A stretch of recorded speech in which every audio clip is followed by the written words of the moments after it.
মাল ওরা যদি সিন্ডিকেট না করতো তাহলে তো মনে করেন যে মুড়িকাটা এর প্রভাবটা আসতো না। অনেকের 80 থেকে 90 টাকা বিক্রি হতো অটোমেটিক। কেন তারা এই সিন্ডিকেটটা করলো?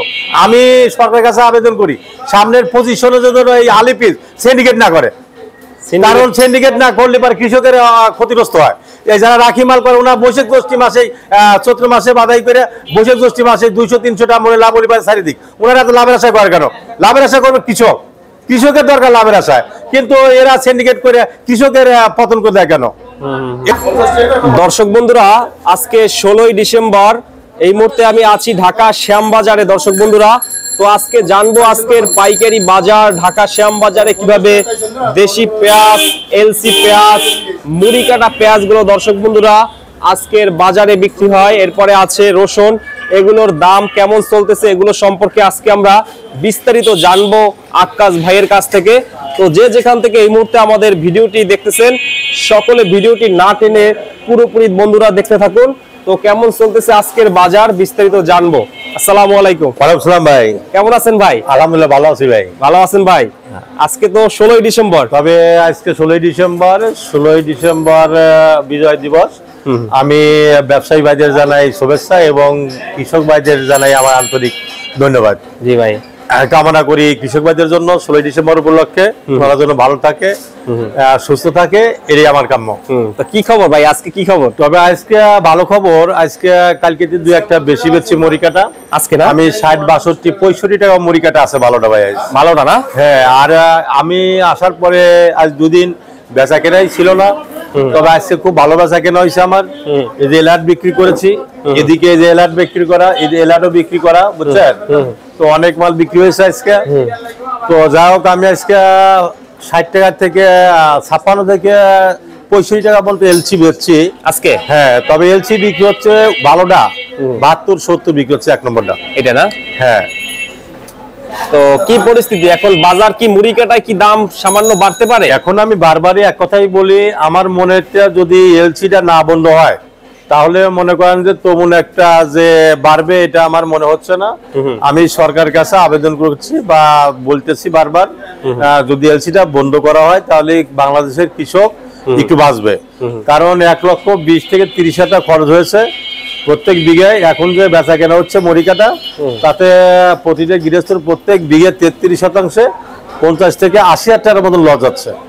লস হইতেছে? হ্যাঁ, লস হচ্ছে এই অবস্থা। কারণ 8,000 থেকে 10,000 টাকা মন মুড়ি কাটার বেসন কিনা হয়েছে।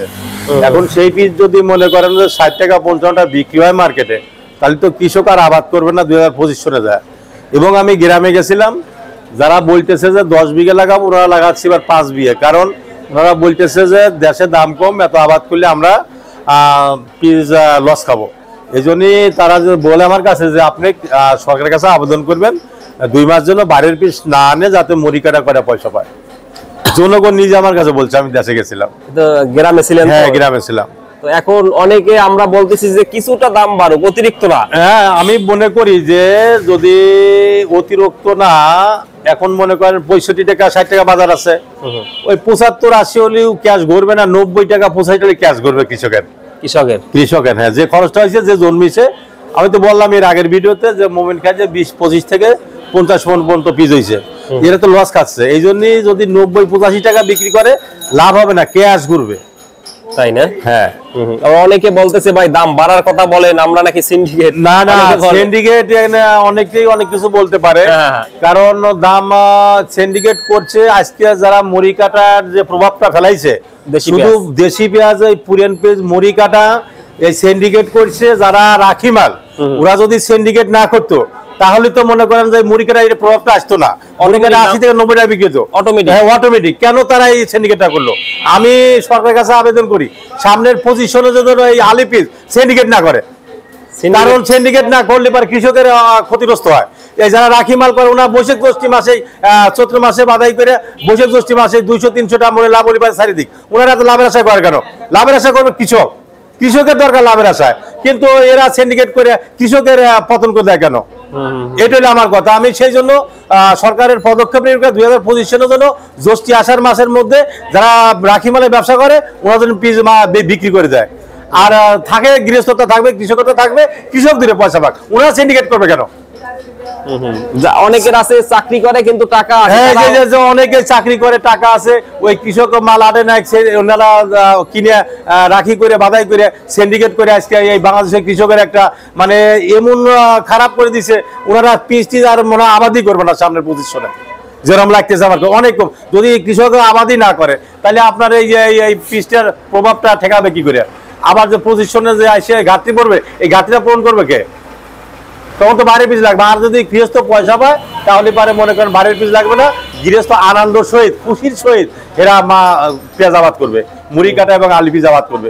যদি দূরে পয়সা না পায় তাহলে কৃষক আর মনে করেন যে পিস বেশি আবাদ করবে না। কৃষকদের পর নজর না দিলে সামনে এক কথায় উত্তর, কৃষকদের পর নজর দিতে হবে সরকারের, যাতে সার বিষের দাম কমা দেওয়া হোক এবং তারা আবাদে যাতে উৎসাহিত আবাদ বেশি করে এবং পিস উৎপন্ন বেশি করে, পিসের ফলন বেশি করতে পারে, যাতে বাইরের কোনো পিস না লাগে। সরকার কোনো মাথায় বাড়তি টেনশন করা লাগবে না যে আমার দেশে পিস নাই, আমার ওইটা আনতে হবে এইটা আনতে হবে।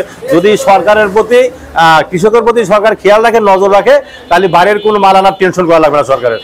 আমাদের বাংলাদেশের পিসে এখন বর্তমান হয়ে যাবে। এখন দেখেন ভারতের পিস গুলো বাংলাদেশে জন্ম দিচ্ছে, যেমন চুয়াডাঙ্গা, যশোর, আপনার মেহেরপুর, এই ভারতের 53 জাতের মাল আসিয়া বাংলাদেশে জন্ম দিচ্ছে। তারা 150 মন 120 থেকে 150 মন পিস প্রতি বিঘিতে জন্মাতিছে। এবার তো বাংলাদেশেই বাংলাদেশের মানুষ সব করে ভারতের পিসে জন্মাতিছে ভাই। তবে আমাদের দেশে যে পরিমাণ উৎপাদন চাষ হইতেছে, একটা সময় কিন্তু কৃষকরা টাকা পেলে বাইরের পেঁয়াজ আমদানি করা কোনো দরকারই হবে না। এখন আমাদের বাংলাদেশের কৃষকরা যে আবাদটা করতেছে সুন্দর আবাদ আছে, এটার যদি সরকার নজর রাখে আর বাড়ির বীজের কোনো আমদানি করা লাগবে না, আমি আশা করি। এই অবস্থা। তো আজকে এলসি কত গেছে? এলসি আমি বেচছি ভাই 56 টাকা 70 পর্যন্ত বিক্রি করছি মাত্র। হ্যাঁ। আর দেশিটা কত করে আছে? হ্যাঁ, দেশি বেচছি করছে 58 থেকে 62 টাকা, 65 টাকা বাজার আছে। মানে সর্বোচ্চ মানে এই নতুনটা 65 টাকা বাজার আছে, ভালোটা। মানে এইছে আপনার দেশিটা কত করে? দেশি মানে দেশি পুরানটা, দেশি পুরানটা আজকে 80 থেকে 90 টাকা বিক্রি হচ্ছে। তো দাম বাড়ছে, একটু দাম বাড়ছে দেশি পিসের, পুরানটা একটু দাম বাড়ছে। দেশিটা দুই এক জায়গায় চলে, হোটেলে যারা বিরিয়ানি পাক করে, যারা বিরিয়ানি পাক করে ওনাদের এটা না হলে চলবেই না, পুরান পিস না হলে চলবেই না। বিরিয়ানি তেহারি এই পুরান পিসই লাগে। আমার ঘরে আজকে পুরান পিস মনে হয় যে 20-30 বস্তা নামবে আর কি আজকে। না আজকে, হ্যাঁ। তো আশা করা যায় ইন্ডিয়ান পেঁয়াজের চাপ কিন্তু এখনো কমেনি। ইন্ডিয়ান পিসের যে চাপ আছে এই চাপটা কমে গেলে পারেই আমি আশা করি মুড়ি কাটার কিছুটা দাম বাড়বে। তো আমি বারবার বলি গৃহস্থ টেনশন করে, যদি ভারতের পিসটা বন্ধ হয়ে যায় তাহলে 75, 70, 80, 85 টাকা মাল বিক্রি করতে পারবে, কোনো টেনশনের কারণ নাই। আর আমি বলি যে এখনো 1 সপ্তাহ বাদে যারা উঠাবে, এখন যদি উঠে আজকে যদি উঠে 1 সপ্তাহ বাদে দিলে ওই জমিতে 5 মন পিস বেশি হবে এবং টাকাও যদি 1 আধটা বেশি পেলি তাহলে তো 5 মন পিসের দাম ধরেন 10,000 টাকা নিম্নে বাজার, 11,000 টাকা আসলো। এইটুকু আসে গণিত। আমি সেদিন বারবার বলতেছি আপনার 1 সপ্তাহ বাদে পিসটা উঠান, মনে হয় 2-1 টাকা বাড়বে বাজার। বাড়তে পারে, হ্যাঁ বাড়তে পারে, বাড়তে পারে। কৃষক ভাইরা তো আপনাদের সাথে কথা হয় রেগুলার। আমার মনে করেন আজকেও মনে করেন খলসিকুনিতে ফোন দিছে, ভাই পিস চলবো। আমি বলছি যে ভাই 1 সপ্তাহ বাদে উঠেন। এই যে আপনি তো দেখলেন কিছুক্ষণ আগে সোয়াডার থেকে 2 লোক আইছিল, 2জন হুজুর আগেও বলে দিল যে ভাই বলে দিলাম ভাই আপনারা সামনের সোমবারতে মাল তোলেন, তাতে লাভবান হতে পারবে। এখন যেহেতু দামটা একটু কম পাইতেছে, হ্যাঁ এই জন্য আমি একটু পরে উঠে করছি। এজন্য অনেকে খেতে রাইখে দেয়, মানে একটু বড় হইলে দামটা একটু বড় হবে বা বিঘা প্রতি 5 মণ বাড়বে। হ্যাঁ হ্যাঁ, বিঘা প্রতি 5 মণ বাড়বে। হ্যাঁ হ্যাঁ, এই অবস্থা। হ্যাঁ, তো এখানে এইটা কোথায় ভাই? এটা ভাই ইন্ডিয়ান পেজ, এটাই 56 টাকা বিক্রি করছি ভাই, মাত্র 56 টাকা। হ্যাঁ 55-56 এটা বিক্রি, 55-56 টাকা। খারাপ না, একটু লিটিলেই দাম কম থাকলেও ভালো একদিকে, মাল ভালো হয়, মাল ভালো। কিন্তু আবার দেশি পেঁয়াজ যেটা আছে, হ্যাঁ ওই যে নতুন পেঁয়াজ, ওই পেঁয়াজটার দাম একটু পাওয়া দরকার কৃষকের। হ্যাঁ তাই না ভাই? এইটা হচ্ছে আজকে 56 টাকাতে। এটা হ্যাঁ, এটাও সাউদের। হ্যাঁ সাউদের ছোট যেটা এইটা। আর এখানে আছে এইটা কত ভাইয়া? এটা বিক্রি করলাম আমি 65 টাকা ভাই। এটা সাউথের মাল, সাউদের না? 65 টাকা। এটা 65 টাকা। এটা হচ্ছে 65 টাকা সাউদের। ওটা 65 টাকা বিক্রি করে দেখেন, এই যে লাটটা বিক্রি করা হয়েছে এইটা না? হ্যাঁ 65 টাকায় বিক্রি করা হয়েছে। নাসিকের গোল্ডা গোল্ডি। আচ্ছা, নাসিকের গোল্ডা গোল্ডি। হ্যাঁ, নাসিকের গোল্ডা গোল্ডি মাল 65 টাকায় বিক্রি হয়েছে। এটা 65 টাকা বিক্রি করছেন এটা? হ্যাঁ। আচ্ছা, এটা ভালো আছে, ভালো আছে। তো আশা করা যায় সামনে মুড়ি কাটা ইনশাআল্লাহ ভালো। আমি আশা করি যারা মুড়ি কাটা উঠে নাই তারা যেন 1 সপ্তাহ পরে মুড়ি কাটা উঠায়। আমি মনে করি 2-1 টাকা দাম বাড়বে এবং খেতে থাকলে 1 সপ্তাহের মধ্যে 5 মণ বাড়বে। 5 মণ আমি জানি, ওটা আমি কৃষক, তো আমি তো আবাদ করি, আমি জানি 5 মণ বাড়বে 1 সপ্তাহে। আচ্ছা আচ্ছা, 5 মণ বাড়ার সম্ভাবনা আছে। হ্যাঁ। তো ভাইয়া আবার সামনে কথা বলবো। তবে আমি আবারও বলি, কোনো কৃষক যেন টেনশন না করে। আমি মনে করি যে যদি এক সপ্তাহে 1 বিঘে জমিতে 5 টন বাড়ে, আবার 1 টাকা কেজিতে বাড়লে পরে অনেক কিছু আগে আসবে। 2 বস্তা সারের টাকা আগে আসলো। এই জন্য আমি কৃষকের বারবার বলি, ভাই টেনশনের কারণ নাই, যদি এলসি বন্ধ করে দেয় তাহলে দাম বাড়বে না। হ্যাঁ, তো ঠিক আছে বড় ভাই, থ্যাংক ইউ। তো বন্ধুরা, এই ছিল আজকে আমাদের পুরো ভিডিওটি। এরকমের ভিডিওগুলো পেতে অবশ্যই আমাদের বিজনেস বাংলা ইউটিউব চ্যানেলটি সাবস্ক্রাইব করে রাখবেন। যারা ফেসবুক থেকে দেখতেছেন অবশ্যই ফলো দিয়ে রাখবেন। সকলে ভালো থাকবেন। আসসালামু আলাইকুম।